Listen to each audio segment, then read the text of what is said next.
अरे भाई रोको रोको रोको रोको, कितना हुआ भाई? 50 रुपए।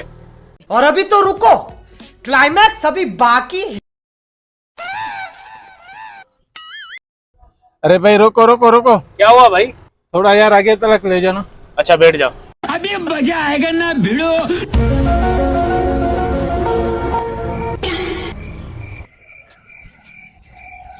भाई रोको रोको,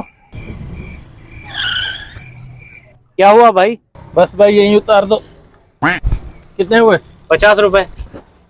लेकिन एक सेकंड,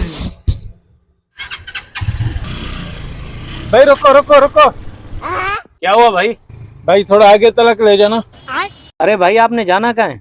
भाई मेहमान कोर्ट जाना है। तो भाई एक ही मर्तबा में क्यों नहीं जाते, यूं टुकड़ों टुकड़ों में क्यों जा रहे हो? अभी बता है भाई। वो क्या है कि भाई डॉक्टर ने लंबा सफर करने को मना किया है, इसलिए थोड़ा थोड़ा करके सफर कर रहा हूँ।